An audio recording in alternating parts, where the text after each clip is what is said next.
Pax Christi, muchachos, ahora vamos a revisar los capítulos 14 y 15 del Génesis. Y bueno, vamos a partir por el capítulo 15, cuando Abraham rescata a Lot. Bueno, esto tiene lugar después de que Abraham y Lot se separan y el contexto es un conflicto geopolítico en la tierra de Canaán. Bueno, la verdad es que la tierra de Canaán, actual tierra de Israel o Palestina, como quieran decirle, siempre ha estado marcada por la guerra, siempre. Siempre ha estado marcada por la guerra, los conflictos y al parecer esta época no era la excepción. Este conflicto fue marcado por una guerra entre Babilonia contra Sodoma y Gomorra. Babilonia, que tenía como aliados a los reinos de Elazar, Elam y Goim. Goim es una palabra que suena igual a Goyim, que en hebreo significa gentil, o sea, son gentiles los no judíos. Y por el otro lado estaba Sodoma, Gomorra, Admá, Seboim y Zoar. Al menos esos son los nombres de las facciones que describe la Biblia, que es la traducción al lenguaje actual. Los versículos del 3 al 7 dan un contexto sobre este conflicto y se desprende de que se trató de un conflicto militar a gran escala. Desde la historia, desde la historia, no debería ser descartable la existencia de más de un conflicto de esta magnitud. La tierra de Israel, como dijimos anteriormente, rara vez ha estado en paz. Interesante es que se mencione dos sitios con una profunda carga simbólica, tanto el Valle del Mar Muerto, donde se reúnen los ejércitos a pelear, y el desierto y la tierra de futuros enemigos del Israel bíblico. Aquí aparecen también mencionados los amalequitas o los amalecitas. Y ojo, y estos aparecen también en varios pasajes del Antiguo Testamento, como por ejemplo en el libro de Samuel o en el libro de los jueces. Por lo visto, eran un pueblo de guerreros, los amalecitas eran un pueblo de guerreros y tienen una historia muy anterior a la del reino de Israel o a la de Judá, o al reino de Judá. Los reyes de Sodoma y Gomorra, los reyes de Sodoma y Gomorra son derrotados y abandonados por sus ejércitos, por lo que sus ciudades-estado, por así decirlo, es inevitable que caigan en desgracia cuando sus tropas y sus reyes ya han caído. Ahora, hay un aspecto interesante que menciona el capítulo 9, que sus reyes cayeron en brea. ¿Qué puede significar esto? Al menos eso es lo que dice la traducción al lenguaje actual. Y bueno, la Vulgata Latina y la Reina Valera ocupan una palabra similar. Se los dejo a ustedes de tarea. Primero, bueno, habría que definir entonces qué es una ciudad-estado. Como había mencionado anteriormente, Sodoma y Gomorra eran una especie de ciudades-estado. Las ciudades-estado eran forma de organización política de carácter primitivo, que son los primeros vestigios de orden institucional en pueblos más avanzados de la humanidad. La edad de bronce, si ustedes quieren decirle así, o la edad de hierro. Estos son una evolución respecto de la organización tribal que los humanos tenían. Ejemplo de ciudades-estados son Atenas, Esparta, Corinto, Gesur, Tebas, Sodoma y Gomorra. Alguno podría mencionar Roma en una etapa primitiva, pero eso creo que es discutible. En esta guerra triunfa la alianza de ciudades-estados liderada por Babilonia y Sodoma y Gomorra son saqueadas. Y entre el botín, que incluía no solo aspectos materiales, sino también grupo humano, se encontraban Lot y su familia. Esto era bastante común en la antigüedad en todo caso y se daba en Europa, De hecho, el Imperio Romano sostuvo su economía en gran parte gracias a los esclavos y el botín de sus conquistas. La raíz de la palabra esclavo en latín es sclavius, que significa prisionero de guerra o que se usaba para referirse a los prisioneros de guerra. Y en América, antes de la llegada de los españoles, el mejor ejemplo de estos botines de guerra y de esclavitud estaba dado por imperios como el azteca, quienes conquistaban pueblos y usaban a estos prisioneros como carne de sacrificios humanos para sus dioses. Y por otro lado, el imperio inca llamaba a sus sirvientes como yanaconas. La palabra yanacona hoy día se usa peyorativamente para referirse a los indígenas que no adhieren a movimientos de izquierda.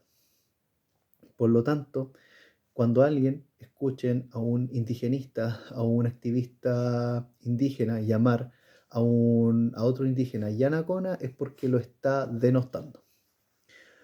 Abraham habitaba justo en esa época de conflicto en Canaán, cerca de un bosque, en Mamre. Los bosques son símbolos de armonía y antítesis de lo que es un desierto, y por lo tanto cualquier zona cercana al Mar Muerto.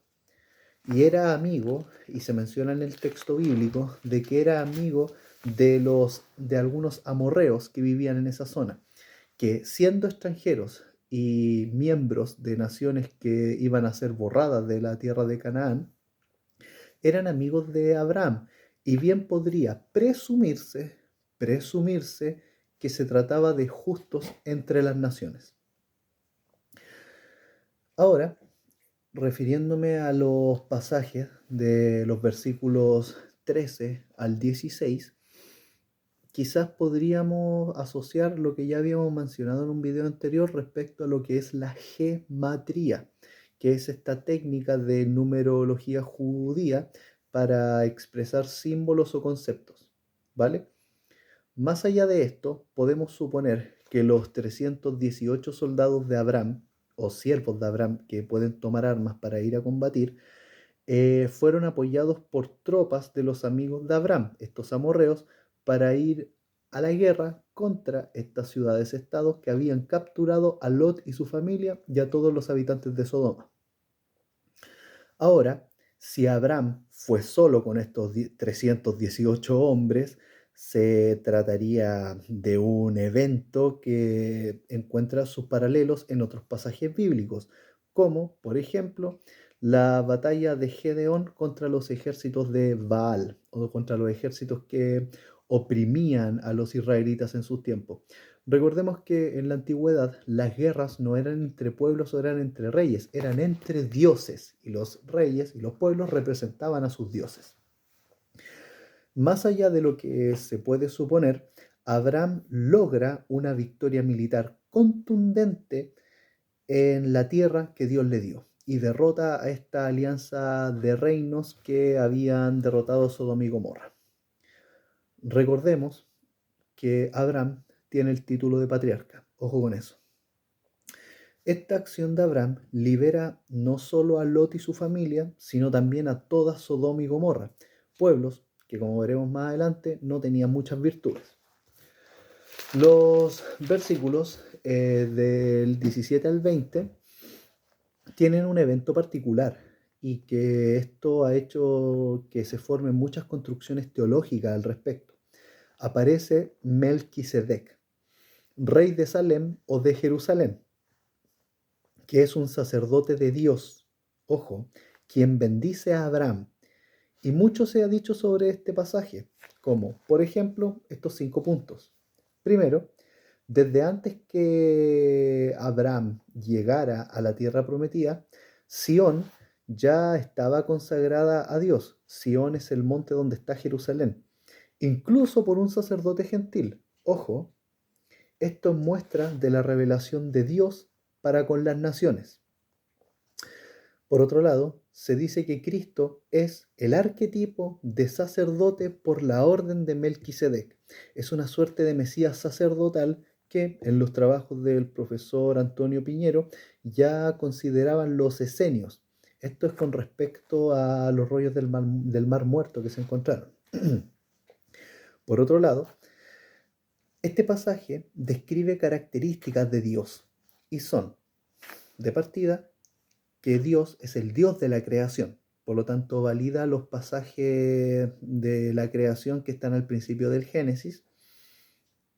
Segundo, que el Señor, nuestro Dios, es el Dios de los ejércitos. Yahvé Sabaoth, como se diría en hebreo. Y por otro lado, pero esto ya es una presunción propia, el Señor nuestro Dios es el Dios de dioses, porque derrotó a todos los dioses que eran parte de estos reinos que habían derrotado Sodoma y Gomorra.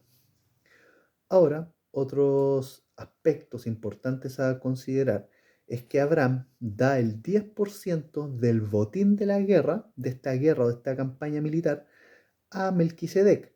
Y se dice que este es un fundamento de lo que hoy día muchas iglesias entienden por diezmo. Por último, se habla aquí de un Dios del infinito, que como vimos en pasajes anteriores, es trascendente a toda la historia e interviene en asuntos humanos, tanto así que para el cristianismo se encarna entre nosotros. De los versículos 21 al 24 se contienen algunos interesantes que yo los planteo a ustedes como preguntas. Primero, ¿por qué Abraham habrá rechazado la oferta del rey de Sodoma? Y segundo, el versículo 24, al parecer sí hubo apoyo militar de los amigos de Abraham, de estos tres amorreos. Probablemente también eran patriarcas o líderes tribales, o por qué no, unas especies de reyes de sus mini ciudades-estado. Vaya a saber uno. Bien, vamos ahora con el capítulo 15, donde Dios hace un compromiso con Abraham. Capítulo 15, donde Dios hace un compromiso con Abraham. Aquí, en el capítulo 15, de los versículos 1 al 5, desprendemos las siguientes ideas. Dios ofrece riquezas a Abraham. ¿Probándolo quizás? ¿Por qué probándolo? Porque Abraham le responde de la siguiente manera: ¿de qué me sirve tener tantas riquezas, tanta plata, si no tengo un hijo que las vaya a heredar? Al final se va a quedar el esclavo con todo. Abraham quizá expresa lo fútil, lo superficial que es el tener muchas riquezas si no tengo un hijo el cual no solo las administre, sino también permita conservar mi linaje. Interpretación propia, ojo. Ahora, Dios reafirma ante Abraham, en razón de esto, la promesa de que tendrá un hijo. Ahora, un aspecto interesante que quizás no se pase tanto por algo, ¿acaso los esclavos y los siervos heredaban? Es interesante, quizá el derecho de la época podría darnos mayores luces de lo mismo, o bien una revisión más adelante respecto de lo que son los libros de la ley, dígase Levítico, Deuteronomio o el mismo Éxodo. Pero eso lo veremos más adelante. Primero hay que terminar el Génesis, gente. Los versículos del 5 al 7 señalan un punto interesante y vuelve a repetir una idea que ya la habíamos mencionado anteriormente, que Dios le dice a Abraham que como las estrellas, la descendencia de Abraham no podrá ser contada.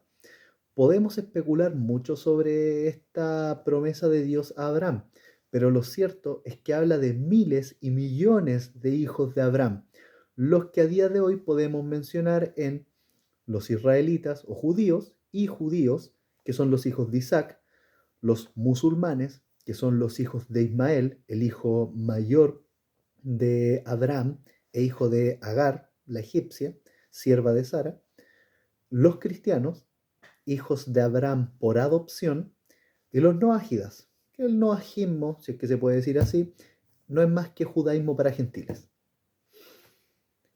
El Señor, nuestro Dios, Dios es Dios de todas estas personas.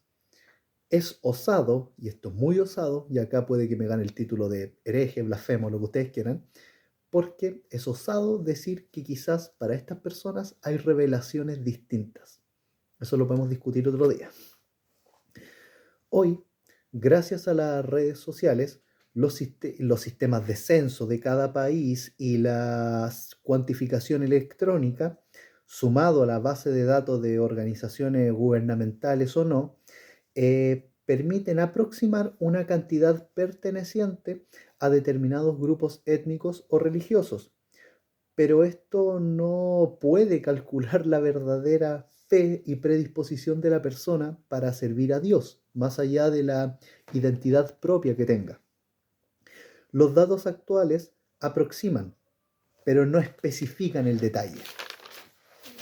Porque claro, puedo decir ya, hay 2.000 millones de cristianos, pero ¿cuántos de esos 2.000 millones de cristianos son practicantes acérrimos de lo que dice el Nuevo Testamento? Por ejemplo, me explico.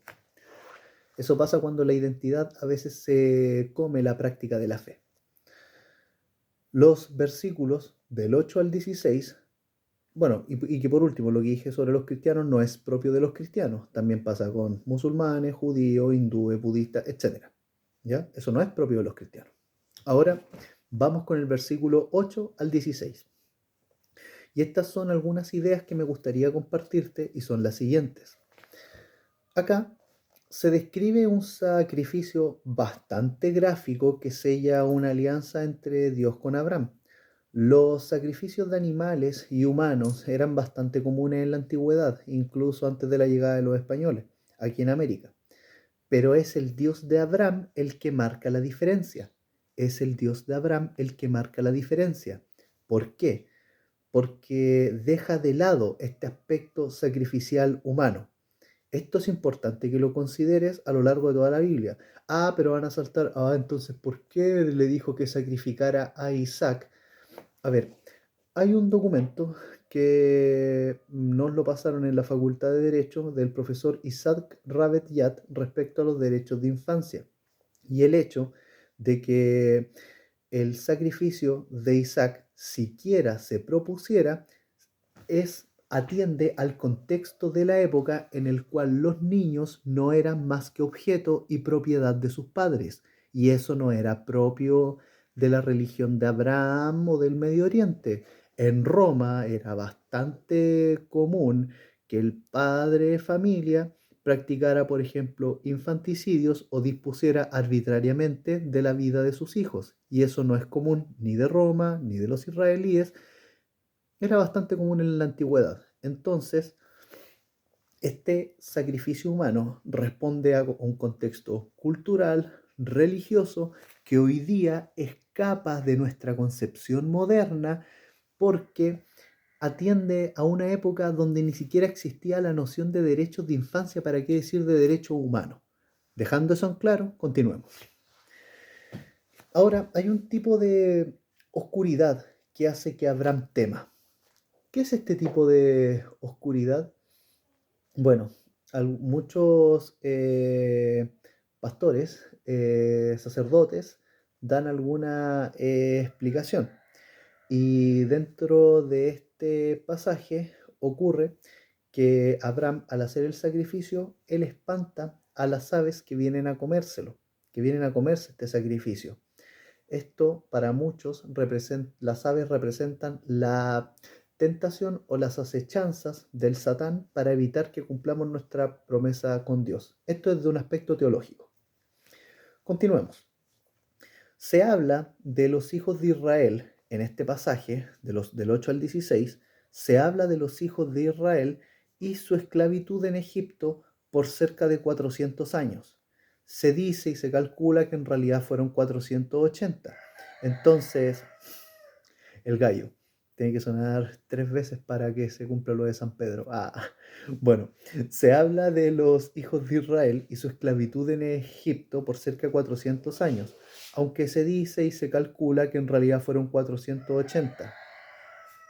Se dice que, bueno, entonces, Dios se equivocó, No necesariamente, ya que perfectamente se pueden contar los 400 años desde que Jacob entra con su familia a Egipto o desde que entra hasta que nace Moisés, considerar los años de la vida de Moisés hasta el Éxodo, etc. Por último, recordemos que estos números no son exactos, sino es gematría, numerología jurídica que busca determinar y expresar tanto conceptos como ideas. Perfecto, así que no nos calentemos la cabeza con eso. Del versículo 18 en adelante, del versículo 18 en adelante, bien podríamos considerar un fundamento de lo que hoy día conocemos como sionismo. El sionismo, a grandes rasgos, es el nacionalismo israelí o el nacionalismo judío. Su definición aún así es problemática, ya porque tiene facciones tanto seculares como ultrarreligiosas. No hay un sionismo unificado, por así decirlo. Este tiene su auge a finales del siglo XIX y se atribuye su consistencia ideológica a un periodista judío de origen austrohúngaro llamado Theodor Herzl, que es el padre del sionismo y que desarrolla sus ideas en su libro The Judenstaat o el Estado judío. Como dato, y esto está en los trabajos del profesor Ariel Kanievski, Theodor Herzl quería un Estado secular de judíos donde se hablara alemán y los asuntos de la religión judía y del Estado fueran separados el uno del otro. Ojo con ese detalle. Ahora, la tierra, continuando con el versículo bíblico, la tierra para estos descendientes, Israel, se extiende desde el Nilo hasta el Éufrates. Así se dice, o sea, como desde el Nilo hasta el Éufrates va a ser la tierra de Israel. Consideremos un aspecto importante. Esa es la extensión e influencia de poder que llegó a tener el reino unificado bajo el mandato de David y Salomón, lo que se describe tanto en los libros de Reyes como de Crónicas. Ahora, esta profecía se refiere a el poder, a la preeminencia que Israel tendría respecto de sus adversarios en la tierra. Son los pueblos que Israel enfrentó y conquistó tanto en los libros de Jueces, Josué y Samuel en adelante. En el versículo 16 se dice que Dios quitará de la tierra a los amorreos por malvados. Podemos incluir, por lógica, a los otros pueblos. ¿Por qué?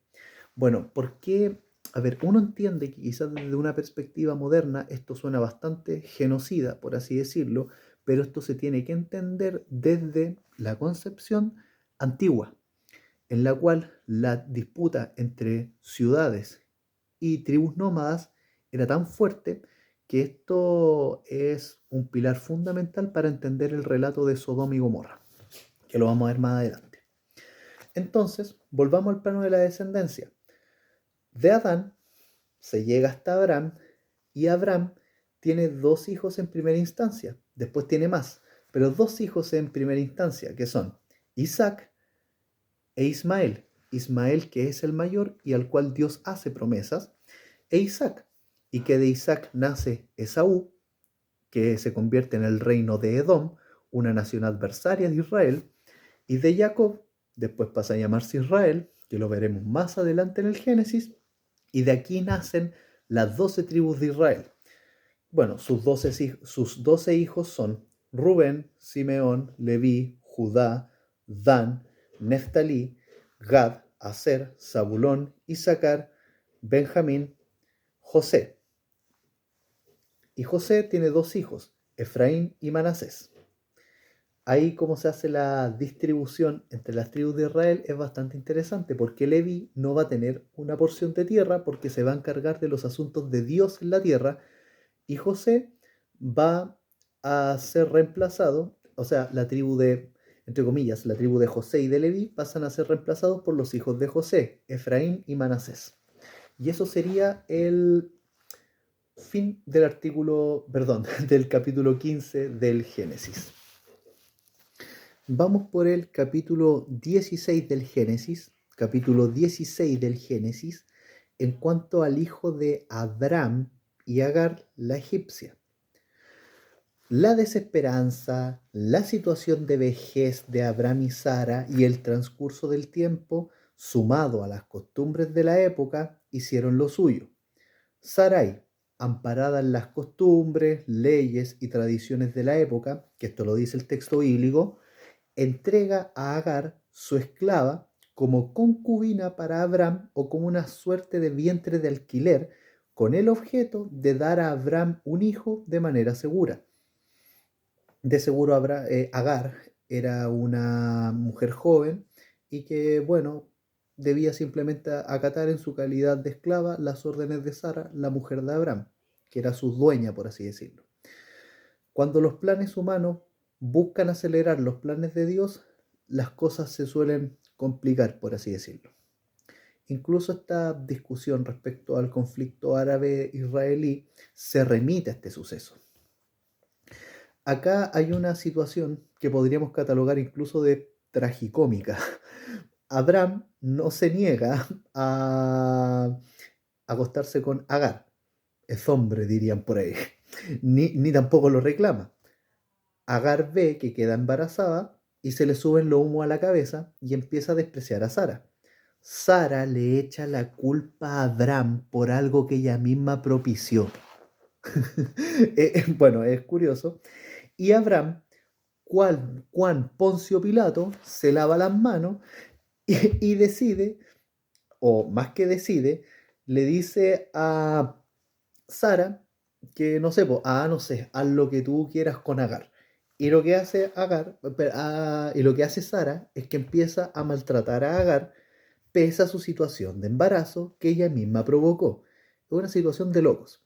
Miren, acá hay un tema que al menos yo lo he observado al leer el Tanakh en algunos de sus pasajes, y es el hecho de que Dios no prohíbe expresamente la poligamia o el que un hombre tenga concubina o más de una esposa. Sin embargo, la advertencia que hay es bastante sutil. Si tú decides irte por este camino, lo que más vas a tener van a ser problemas. Lo que más vas a tener van a ser problemas. No tanto por el hecho de tener dos o más suegras, sino porque, bueno, se puede observar la conflictividad que hay entre estas dos mujeres. Es evidente entonces que las situaciones de poligamia y concubinato en un contexto patriarcal van a generarte conflictos. Bueno, visto esto, Agar huye en dirección a Egipto, su hogar. Esto puede tener una dimensión simbólica muy amplia, y en una de estas, en mi opinión, es que un hijo de Abraham iba a crecer y dejar descendencia en un sitio de exilio y opresión que, según los planes de Dios, no debía ser así. Los que debían ir a Egipto, más adelante, como lo veremos en el Génesis y en el Éxodo, eran los israelitas, los hijos de Israel. Desde luego, esta es una de varias lecturas. Como también el hecho de que Agar, pese a ella provocar la situación en parte, en un momento de prueba ella decide regresar a casa sin atender al rol que tenía como una de las matriarcas más importantes en la historia de la fe, sobre todo musulmana. En su huida, ojo, Dios mismo, se le aparece en persona a Agar. Estas situaciones se conocen como teofanías, que son bastante comunes en el Antiguo Testamento, hay que decirlo. Dios le dice que regrese y actúe con una conducta servicial, que, ojo, es propia de la doctrina cristiana. Y aparte, da a Ismael, su hijo que está por nacer, una suerte de bendición que se resume en esto. Ismael será un hombre fuerte, como un caballo salvaje, luchador, valiente guerrero y formidable, conquistador y firme. ¿No se refiere esto a una actitud propia de los más grandes exponentes del Islam? A mí por lo menos se me viene a la mente Saladino, Muhammad, etc. Aparte, se añade que Agar describe en los versículos 13 y 14 características propias de Dios pese a verlo en persona, que es un Dios omnisciente, un Dios que todo lo ve. Y ojo, cuando ustedes leen el Corán se van a dar cuenta que el Corán a cada rato repite esta idea. Dios sabe lo que hacen, Dios lo ve todo. En latín se puede traducir esto como el Deus ubique est. Dios está en todos lados. Notan que Dios se manifiesta cara a cara y en forma humana o visible y no por eso pensamos que es un ser limitado. Ojo con eso. Bueno, Ismael nace cuando Abraham ya tenía 86 años. Nuevamente, atención con la gematría. Ahora vamos a partir analizando el capítulo 17 del Génesis. Capítulo 17 del Génesis. Bueno, el capítulo 17 habla de otro pacto de Dios con Abraham. Y aquí nuevamente se le aparece a los 99 años y la gematría respecto a este número señala o la asocia con la perfección. Búsquenlo, es bastante interesante. O un círculo completo, por así decirlo. Dios visita a Abraham en persona, por lo que vemos una nueva teofanía, y se presenta con las siguientes palabras. Yo soy el Dios Todopoderoso. Yo soy. Obedéceme siempre y pórtate con honradez. O al menos eso se desprende de las 4 versiones con las que estamos haciendo este estudio. Dígase que son la Vulgata Latina, la Reina Valera, la traducción en lenguaje actual y la traducción Nuevo Mundo, que es la de los Testigos de Jehová. Si ustedes presumen que estas 4 versiones están adulteradas o corrompidas por los cristianos malvados y malintencionados, compadre, la presunción de mala fe se tiene que probar. Así que tengo 2 opciones, o creerte a ti o presumir de que al menos de estas 4, una está en lo correcto. Así que zanjemos eso para allá, ¿vale? Bueno, el Señor se presenta como yo soy, el Dios Todopoderoso. Obedéceme siempre y pórtate con honradez. Yo soy, así se le presenta también a Moisés en la zarza ardiente. Yo soy tu Dios. Ahora, claro, esto ha llevado un montón de interpretaciones que, bueno, son demasiadas y eso merita otro video. Abraham se inclina y Dios da a conocer su nuevo pacto para con él, siendo destacable lo siguiente. En el capítulo 17, Dios le cambia el nombre a Abraham por Abraham o Ibrahim, por así decirlo, porque será padre de muchas naciones. Israel, los árabes y los cristianos por adopción. Esta es una construcción teológica del apóstol Pablo que para nosotros los cristianos la asumimos por fe. De esta descendencia habrán reyes en sentido amplio, y de hecho lo hay. Esto incluye también a príncipes y otros títulos honoríficos de mando. Y bueno, es un pacto eterno para con todos sus descendientes. Yo soy tu Dios y yo seré Dios de tus descendientes. ¿Se fijan? Ahora se reafirma la herencia sobre la tierra de Canaán y se establece aquí en el capítulo 17 la circuncisión como señal del pacto. Circuncisión como señal del pacto de Dios con Abraham, que se extiende no solo a este y sus hijos o descendientes, sino también a los extranjeros y siervos que habitaren entre ellos. La circuncisión se hace, conforme a estas reglas, a los 8 días de nacido. El 8, en la gematría o numerología judía, se asocia con lo divino, con Dios, que va más allá del 7, que es lo perfecto. Hay también una promesa sobre Sarai, a la cual Dios le cambia el nombre a Sara.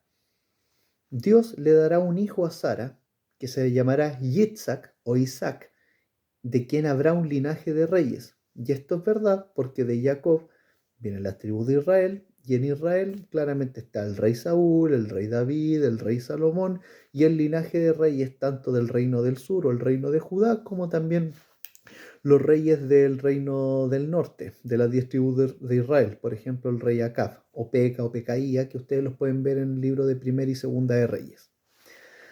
Sara es matriarca de Israel, y el adversario de Israel es, en estos casos, Edom, relacionado con lo anterior, claro.